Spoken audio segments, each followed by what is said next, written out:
안녕하세요. 달의 이송입니다. 게임 하나를 또 만들어 봤는데요. 트레이딩 카드 게임을 하나 만들어 봤습니다. 버셀방의 그 제갈자룡님이 그 성경 인물들을 가지고 TCG를 하나 만드셨더라고요. 그런 개념들을 이제 학생들한테 교육하기 위해서 그걸 만드셨다고 하더라고요. 그래서 아이디어 좋다 이 생각이 들어서 그럼 저 아이디어를 좀 교육적으로, 그러니까 좀 종교적인 색깔을 빼고 교육적으로 좀 더 발전시킬 수 없을까? 뭐 이제 이 생각을 했죠. 그래서 오늘은 좀 바빠서 이리저리 왔다 갔다 하면서 틈틈이 만들어 봤는데 이제 앱이 지금 바로 여기에 있는 것처럼 미스터리 마인즈라고 하는 이제 앱으로 탄생이 되었어요. 일단 이 앱에 대해서 좀 설명을 좀 드리면 이쪽에 그 임무가 하나가 나와요. 그러니까 미스터리죠, 이게 미스터리. 그 제가 이제 이 미스터리 부분에 이제 데이터는 어떻게 만들었냐면, 인류의 역사나 아니면 현재 해결되지 않은 어떤 그런 미스테리들을 그 제미나이에서 딥 리서치 기능을 이용해서 한번 검색을 해봤어요. 그래서 그 검색한 것들을 연결을 한 거죠. 그 AI와 대전을 하는 거예요.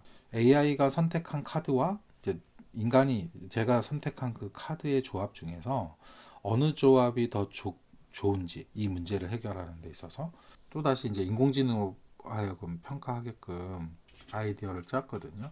문제 하나가 나왔는데 이 문제는 얘를 이제 그 이렇게 할 때마다 리프레시 할 때마다 이제 문제들이 바뀌어요. 그래서 이제 풀고 싶은 이 문제를 이제 한번 읽어보겠습니다. 이건 암호화된 메시지인데 웃긴 어떤 무지하기 기호가 전 세계 여러 고고학 유적지에 동시에 나타났고 위치 간의 명백한 연결이 없음에도 불구하고 패턴은 동일합니다. 의미를 해독하고 이것이 어떻게 발생할 수 있는지 했을 수 있는지 설명해봐라. 그래서 단서가 나옵니다. 이 기호들은 특정 천문학적 구성과 일치하는 것으로 보인다. 각 사이트는 다른 고대 무역 경로에 위치해 있다. 패턴에는 20세기까지 발견되지 않은 수학적 시퀀스가 포함되어 있다. 자, 지금 이런 미스테리 하나가 제시가 되고요. 이 메시지의 문제를 이제 해결해 줄 이제 전문가 그룹을 제가 카테고리별로 만들어 봤어요. 탐정학, 물리학, 컴퓨터 과학, 심리학, 화학, 뭐 여러 다방면의 천재, 철학, 영장유학 이런 식으로 해서 쭉 분자생물학까지 만들어 놓고 일단은 지금 각각의 대표적인 이제 학자들을 한 명씩 이렇게 넣었거든요. 이렇게 이제 보시면 뭐 한 명이나 두 명 이렇게 넣어서 이 문제를 잘 해결할 것 같은 이제 페르소나를 선택을 하는 거죠.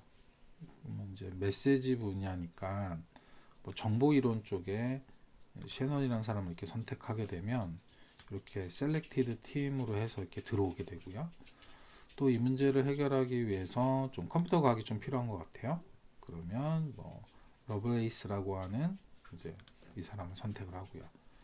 그리고 뭐 패턴 그러니까 탐정을 좀 셜록 홈즈를 이렇게 선택하고 이런 식으로 선택하고 나서 서밋 팀을 하게 되면 AI도 이제 나름 이제 선택을 하거든요. 그래서 이제 서밋 팀을 한번 눌러볼게요. 이렇게 누르면 이제 제가 선택한 이 세 명의 그 해결책이 이렇게 나오고요. 그리고 이거에 이제 점수가 이제 매겨지게 됩니다. 그래서 지금 저는 6점을 받았고요. AI는 이제 그 셰넌 여기는 똑같고 아가사 크리스티를 선택을 했네요. 셜록 홈즈 대신에 그리고 나이팅게일을 선택을 했네요.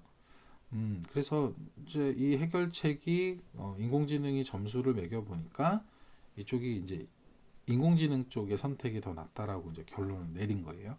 그래서 AI가 이겼다라고 이제 비교를 하고 있고요. 그래서 그걸 이제 분석을 해보고 있는 거예요. 그래서 그럼 이제 제가 졌으니까 다음 라운드를 진행을 해야 되거든요. 그럼 이제 다음 라운드를 한번 진행해 볼게요. 이번에는 이제 행동 패러독스인데 이제 심리학 문제네요. 심리학 연구에서 참가자들이 최적의 전략을 완전히 알고 있음에도 불구하고 확립된 행동경제학 이론에 모순되는 비합리적인 선택을 지속하는 것으로 나타났습니다. 이러한 지속적인 편차를 설명할 수 있는 것은 무엇일까요? 참가자들은 결정을 내리기 전에 설명할 수 없는 감정적 반응을 느낀다고 보고합니다. 이 효과는 결정이 그룹이 아닌 개별적으로 이루어질 때 사라집니다. 뇌 스캔은 의사결정 과정 중에 전대상 피질에서 비정상적인 활동을 보여줍니다. 굉장히 어려운 문제죠. 근데 이 문제를 그럼 이번에는 이제 전체에서 무작위적으로 한번 선택을 해볼게요. 철학자, 그 다음에 파인만 저는 좋거든요. 파인만 그리고 행동이니까 제인 구달 이렇게 해볼게요. 그래서 선택을 하고 이제 서밋을 하게 되면 마찬가지로 이제 점수가 매겨지고 이번에 이겨야 되는데 제가 이겼네요. 저는 9점이고 AI는 아가사 크리스티랑 테슬라랑 아인슈타인을 골랐네요. 그래서 제가 이겼습니다. 그래서 이걸 이제 분석을 한번 해보도록 할 건데 밑에 보면 이제 솔루션 분석이라고 밑에 분석 프롬프트가 이제 만들어질 수 있거든요. 그래서 이렇게 클릭을 하게 되면 이런 식으로 이제 프롬프트가 생성이 됩니다. 이 프롬프트는 이제 위에 있는 내용이 종합되어서 나오는 거고요. 밑에다가 이제 조금 더 추가해서 요청을 이렇게 할 수가 있어요. 그래서 추가를 이렇게 누르게 되면 밑에 사용자 추가 요청이라고 해서 이제 밑에 프롬프트가 추가가 됩니다. 그럼 얘를 복사를 하죠. 물론 여기서 이제 제가 이거 지금 제미나이 API를 안에 넣어놓고 지금 작동을 시키는 건데 여기서 바로 이 프롬프트를 실행하려고 했는데 API 비용이 좀 걱정이 돼서 그 부분은 빼고 얘를 그냥 복사해서 클로드나 챗GPT 같은 데다가 넣어서 바로 응답을 받아보는 식으로 이제 해보겠습니다. 조금 요즘 이렇게 넣고 설명은 조금 설명적으로 해가지고 넣어볼게요. 어떻게 응답을 할지. 이제 제가 이제 여기 프롬프트에는 어떤 식으로 되어 있냐면은 그 이제 이긴 팀의 그 조합이 왜 더 좋고 그 이긴 팀에 더 좋은 점수를 주게 된 어떤 그 논리적 설명을 요구를 했거든요. 그래서 이제 이게 왜 더 플레이어의 솔루션이 효과적이었냐라는 제목으로 이제 지금 이제 아까 그 미스테리에 대한 해결책에 제가 선택한 플레이어 팀의 조합을 이제 여기다가 놓고 있습니다. 자, 이게 그 문제 해결에 왜 좋은지가 이제 쭉 설명이 되고 있는데, 이게 제가 그 학제간 융합이라고 하는 어떤 아이디어에서 이 앱을 착안을 했는데요. 그래서 하나의 문제 해결책이 하나만 있는 게 아니고 여러 각도에서 이 문제를 바라보고 또 여러 전문 분야의 전문가들이 그 문제를 바라보면 더 해결책에 더 가까이 갈 수 있다라고 하는 생각을 하고 있거든요. 그 다빈치의 접근법, 그 다음에 파인만의 접근법, 구달의 접근법을 융합을 했을 때 그 문제 해결이 이제 해결에 더 가까이 갈 수 있다라고 하는 거죠.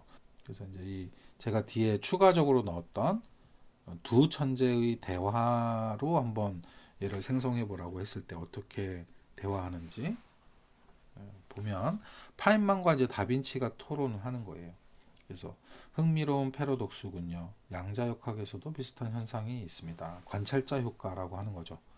사람들이 집단 속에서 의사결정을 할 때 사회적 관찰의 압력도 있다는 거죠. 이것은 그들의 양자 상태를 붕괴시켜 비합리적인 선택으로 이어지는 것과 같아요. 다빈치가 그렇습니다. 맞습니다.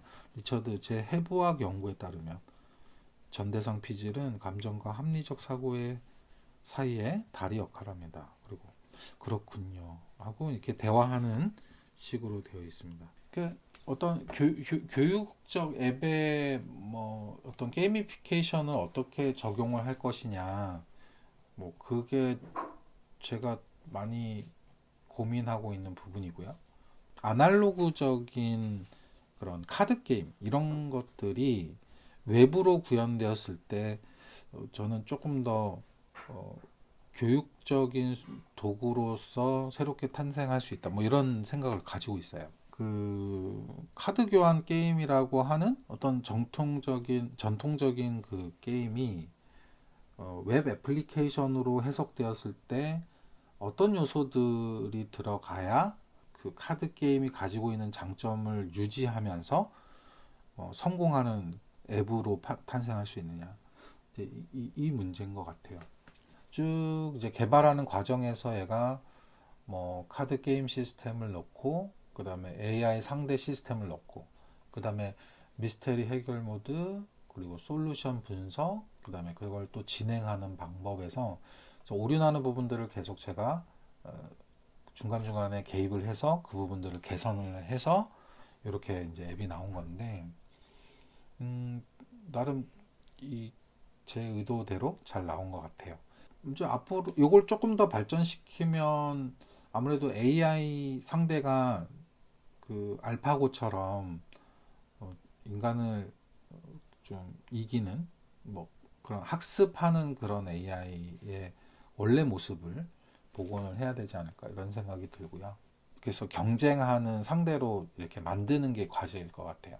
이 안에 보상 시스템도 좀 더 넣어서 뭔가 이겼을 때 폭죽이 터지는 뭐 그런 효과, 그리고 소리도 좀 나고 뭐 이런 UX를 좀 강화하는 쪽으로 더 발전시켜 볼 생각입니다. 다음에도 더 재미있는 컨텐츠로 여러분들을 찾아뵙겠습니다. 감사합니다.